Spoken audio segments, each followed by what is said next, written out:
This is a working yard on the south coast of England, up in Chichester Harbour. It's a proper place, nothing fancy here. There's real gutsy work going on with real people. And inside this giant polytunnel behind me is a Dunkirk Little Ship, one of the vessels that was commandeered by Churchill and the Royal Navy to go and bring the troops off the beaches at Dunkirk in 1940, when all seemed lost, and without which there would have been no British Army and we'd all have been in a very different world. So these vessels are of great importance. Now then, this one has got a real tale to tell, and right now she's work in progress. I've been hearing a lot about her and I'm really looking forward to seeing her. So here we go.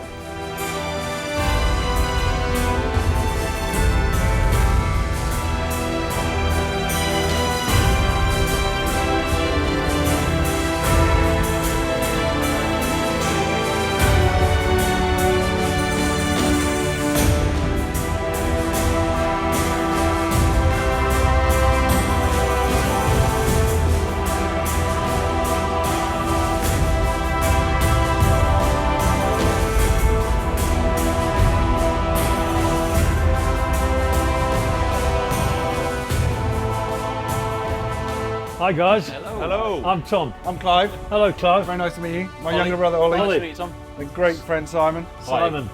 Well, three heroes here. I mean, look at this project.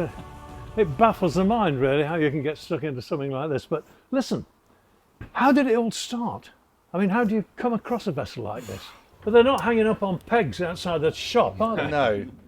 So one we Sunday, started searching online. yeah, one See Sunday, what was available. and one Sunday morning I was searching for Warrior after looking through books and randomly found her rotting away sadly in France, and I sent them a message and they replied, "We need to go and see her now." So literally within 5 days we were travelling to France. She was stuck in a canal outside of Dijon. And she was so bad that I was there going, "Oh, this is crazy. We'll never get it out of here." I mean, we'd sort of like said, well, no, we think this is possibly too much. You mean too much of a wreck? Too much work to do, Yeah. given our kind of And to- knowledge and... And to save her and get her out the canal where she was stuck in a really bad spot. Well, was she deteriorating rapidly, or was there any plans to get rid of her, or what? What was going to happen to her? She was deteriorating rapidly and they were going to cut her up and burn her in a matter of weeks. No! Yeah, about 3 weeks, 4 weeks she had left. And then we drove. She was rotting from the top down because there was so many That's what leaks. they do, and isn't it? Yeah. Yeah. Oh, it was all, yeah. I think we drove 3 hours back Yeah, and then we had dinner yeah. and over a few beers and a bottle of wine, some very nice food. We decided, I think, We had a bit of an epiphany. And woke up owning her. Yeah. We got told it would take us 2 years to get her prepared, lifted, and then get her back to the UK, but we managed to do it in 9 months. the original plan was to bring her back through the canals, get her to northern Float her France, through the canals. Yeah. take her through the canals up the rivers, Yeah. get her to northern France, and then possibly a lift out and lorry from there. But with the conditions that canals are in, Yeah. they were so low water, had so much weed growth. Yeah. She'd never made It it. was just impossible. And it turned out, because we were also trying to get the engines up and running, and one of them wasn't working properly, so we thought that was just a non-starter. She had Yeah. 2 different size props, an Yeah, one- engine What? that was only running on 2 cylinders. 2 cylinders. Are these Yeah. gardeners? And the Yeah. gardens, Yeah. they just kept running though. They would. As they do. Yeah, yeah, yeah. I know them well. Yeah. So Ollie got the job of finding the transport company, and they were amazing, Van der Wettering, Yeah. Dutch company, Yeah. and they saved us. And Was it possible to lift the boat, or was she going to break her back or something when she came out of the support of the water? they said to us that if they lift her up and that she breaks, we had a €90,000 bill to tidy up. So it was a bit of a risk. But we propped her up and we put braces everywhere and we did everything that we could inside to make her stronger and stripped as much as we could. And actually, she was amazing. She hardly moved. Yeah. And then they lowered her on the lorry, and she was on the lorry about 15, 16 inches on the stern and on the bow. There was nothing in between because of the movement along the road, and off they went. And then they got her on there and they got her back.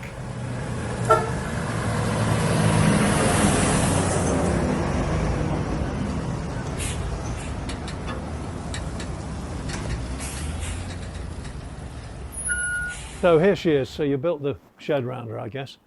And where did you start?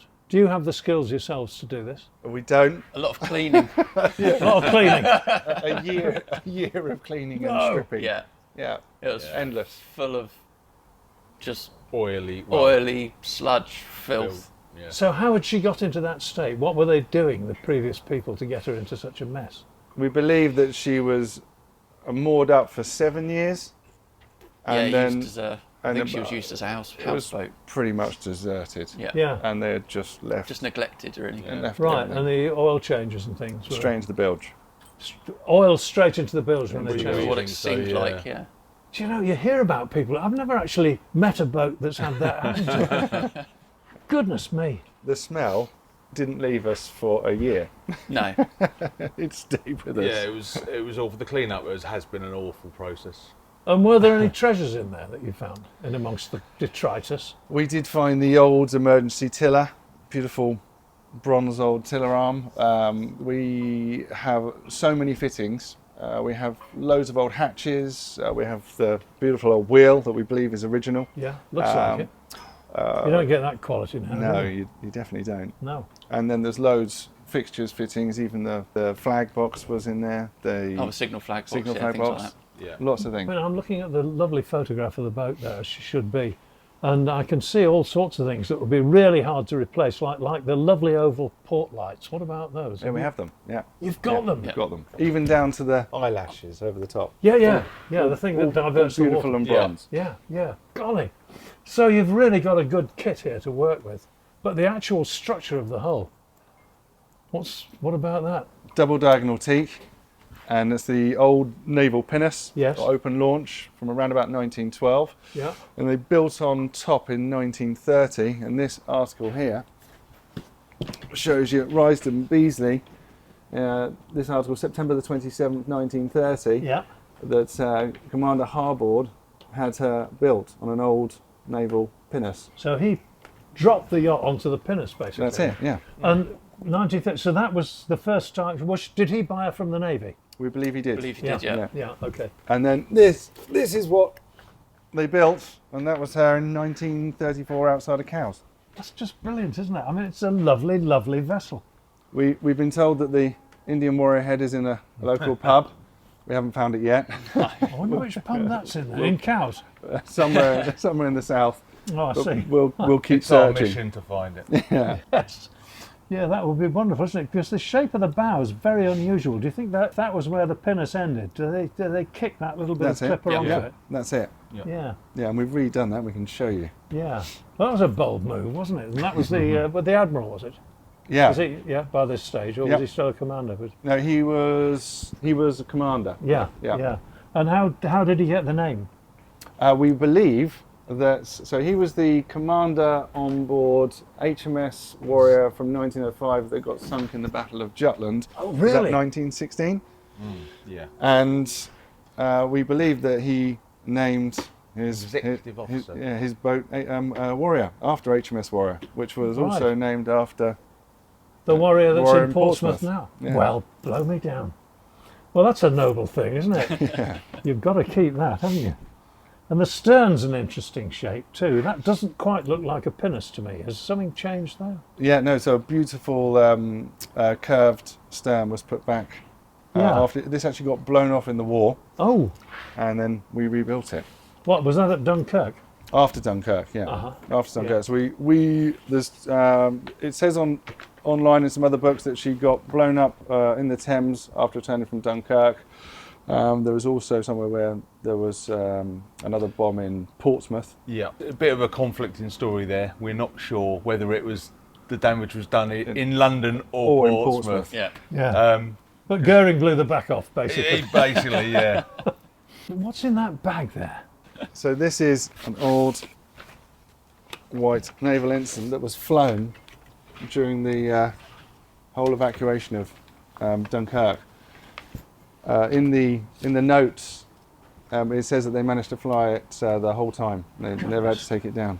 That's Unbelievable. That just makes the hairs on the back of your neck stand out. It was doesn't flown on the back of the lifeboat, which is, I forget the name, the Pride of Dunkirk. Pride of is that what it's called Dunkirk, Yeah. I believe. Well, it's amazing. And to think, you know, this was there streaming out in the breeze when the Stukas were coming down and the guys were scrambling on board. It's you can almost hear it, can't you? You can. What a wonderful thing to have that. It is amazing to have.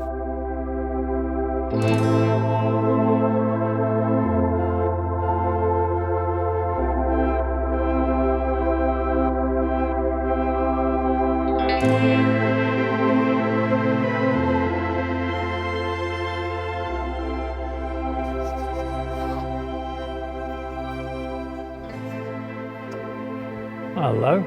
Oh, hi. You must be Ned. I am. You're Tom. Ned, Nice to meet you, how Tom. the hell are you? Very well, thank you. Good Very well. show. God, yeah. I'm amazed looking at this, really. It's been a mystery to me what you do when you're restoring double diagonal planking. You take your time. You take Yeah. your time, and modern methods, epoxy glue, decent hardwood, and just stick them on one at a time. And they're not so thick that you can't bend them. No, there is a limit to the timber. The timber will snap, and if Okay. it's too thick, it won't give you that flex. You won't get the bend. Okay, and what about, you can't steam it, can you? You could. Traditionally, they would have been steamed and then joined with paper and tar between the layers. But because of the modern materials, the epoxies, they don't like the moisture content. So we are doing it slowly and with lots of clamps. It's great looking at this because this side's obviously been fed and this side's not. This side's waiting for the treatment, isn't it? You're not wrong. That's correct. Yep. And it is a thing of beauty. It's remarkable, isn't it? It is. I've just been standing here looking at the shape of the boat, and it's stunning. I mean, that sweep up there and the turn of the bilge. It could be a sailing boat looking at it. It's so beautiful. She could. Yep. And the way it's somehow you contrive to get a plank coming all the way from the rabbit down there, all the way up here. It's contorted. What It a piece of goes work that is. through many angles. But the shape it's what we call the wine glass or the Yes. hourglass. Yes. So when you've got one of these boards, if you've got one laid out on the loft floor, does it wander all over the place? Is it a funny shape? We start with a straight piece of timber, Uh-huh. and then you fit one, and Right. then the next plank is then spiraled to that. Yes. So another straight plank next to it, a small batten or a gauge, and you run it down, draw the line, machine it on the machinery we have, Yeah. plane it, so every plank is individually fitted to the next plank. Yeah. And then you start again with the next layer. You start again with the next layer or the other side. God, it must be strong. It's very strong. Yes, this is only half the thickness. There's another 2 layers of 9mm to go on here. I see. In old money, 3/8. Goodness me. Yeah. And then does it come right out to the I suppose, what is that, horn timber? What do you call it? Yeah, well, that's not the Not horn quite, timber. is The it? horn No. timbers are inside. Uh-huh. They've been replaced as well. Yeah. We call this the hockey stick. So it comes up from the stern post, Yeah. up the counter, and then we've laminated that on a jig, Yeah. fitted it to it, because it gives us a planking rebate to put other That's things what into. I was going to say. Does it end up flush? It does, yes. Oh, that's So going to be a lot of wood, isn't there's it? a lot more to go on there, as you can see. Yeah. Another 2 layers. And then, when that's completed, will the vessel then be completely watertight and bulletproof? Is that where it ends, or do you have to sheathe it? Or? Unfortunately not, because we're saving as much of the original Admiralty launch. Yeah. The old double diagonal teak Dating is from. about 1912. Okay. Yeah. The old teak is held with tarred paper. Yeah. We have a section of that somewhere there, Yeah. just on the bench.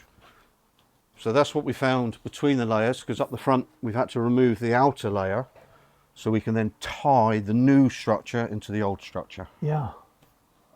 It's amazing that, It's isn't a thing of history, isn't it? it? Isn't it? There are so many copper nails. You want to see the state of my chisels? It's horrendous. It's horrendous. Yeah. I think I've got one good one at the moment. Yeah.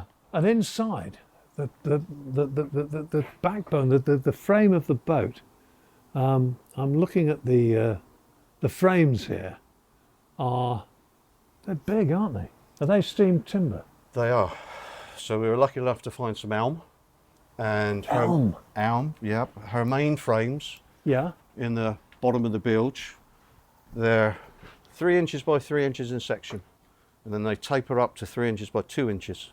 Okay. And then you meet the what we call our upper frames, Yeah. which is the extension of the old hull Yeah. into the new hull. And is that a futtock there, where the frames join? Or See, some people call them futtocks. To me, a futtock is a frame that's almost sistered to one another. yes, that's And what it then is to me. And these are single frames, so it couldn't be. These are could it? single, I see. steamed Yeah. single frames. Yeah. 9 hours in the box. 9 hours. 9 hours, it was a long day. It's a work of art, isn't it? Well, my goodness. I mean, we can really see what's happening here, but I'm not sure what I'm looking at. It's a good cutout, this area. It's not quite finished. No. So you can see that we're joining our new planking to the old planking as much as this possible. is the old planking that we're seeing It is, here. yep. That's the old Admiralty teak. Right. And you can see the contrast in the colour between the Iroko and the teak. Yes. And we're saving as much as possible. So a nice big half lap Yeah. creates a better gluing surface, better gluing area. Yeah. And then, of course, over the top of this again is another piece of timber. It's great that you're saving all this, because so many people would just toss it all in the skip and say, oh, we'll build a new one, it'll be better, and we'll get the shape right, and we'll call it the old boat. But you're not. This is the boat. We're not here for that. No. We're here for the history. Yes. And the guys, you've met Clive, Ollie and Simon. Yes. They're all about the history, and it's their passion Yeah. and devotion that actually drive this on. And it's a pleasure to come to work. I bet And it we is. always have a laugh. You've got to have a laugh, otherwise You there's no have. point doing it, is You'd there? give up, wouldn't you? That width there, is that the same as one of these? More or less, yeah, more or less. Yes, So I see, yeah. By I the time you've shaped it up and faired it up, it'll be, won't it? I think originally her planking would have been 3/4 inch, Yeah. 19 mil. Yeah. But over 100 years, someone's got out here with a sander Yeah, of course they have. and they scraped it and sanded it. So we're starting with 18 mil. Yeah. Well, you haven't And- lost much, have you? No, and then we're fairing it through so old meets new Yeah. seamlessly. Lovely. And what about the... God, there's a lot of timber in the backbone, isn't there? She's got a strong back, yes. Yeah, and I'm just looking here at the way you've scarfed it into the old keel. Yeah, that was a little bit of a challenge cutting that one upside down. I bet it was. But again, Were there any bolts through it or anything? Yeah, Oh, yeah. yeah, there's a Lovely. few. Yeah, I bet your tools loved that. Oh, no, they didn't. The old stem Yes. was made of probably 4 pieces. So the 1912 stopped at the lower beam shelf, Yes. and another piece was added on above that by Bryson and Beasley. Then Did they do a good job? they done it to a budget, and it lasted nearly 100 years. That's all right then, isn't it? So it's pretty Yeah, good. yeah. But to be fair, it didn't take a lot of effort to take it off. Right. No, there was no strength left upstairs. It just, everything wobbled.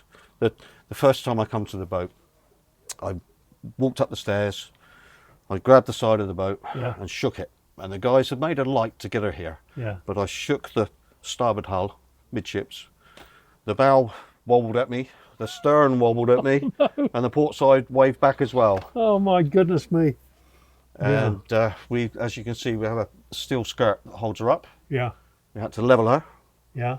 She'd relaxed her shoulders a little bit on the starboard side. Yeah. So, So was that affecting the shear? it was, yes. So how do you get that right? Because you can't see the boat in here. There's Well, no luckily, Paul had a 3D scan. Paul Spooner, the Yep. the architect. Yeah. Yep, he's our naval architect. Yeah. He's my go-to if there's any technical issues that I'm not happy with or Me want too. advice In on. my life, same thing. He's Yeah. a very knowledgeable guy. He's a good lad. Yeah. So he gave us a drawing that dictated the shear was out on the starboard side by about 40 mil. To jack the shear in, pull the shear out, water level from side to side, because there's no way of putting a laser on this one. No. So old school, water level, side to side, parallel down the boat, jack her where needed, drop her where needed, and get her true. So the shear stayed constant. And then a temporary frame was put inside, what we call the build frame, Yeah. because we had to remove the lower beam shelf. At this stage, the upper beam shelf, there wasn't a lot left of it. So we had to more or less mirror in our build frame that structure, so we could then start constructing the boat. I'm nodding here like somebody who understands everything, but you're talking about build frames. A temporary structure inside. How do you make them? We used just ordinary 4x2 timbers and Yeah. OSB, so shutter and ply, that kind of stuff. Yeah, and you just make the shape and whack Follow, it in there. and that follow the holds- shape and then remove what information we had. So we removed the old frames, Yeah. removed the old planking, especially the upper section, because the upper section was done on a budget.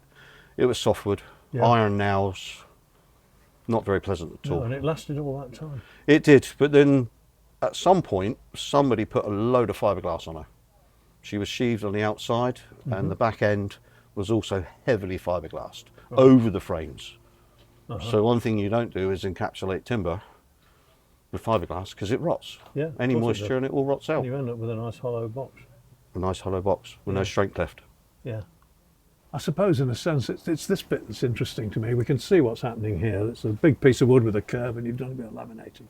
A little bit of laminating, yeah, from here to the top of the stem. Yeah.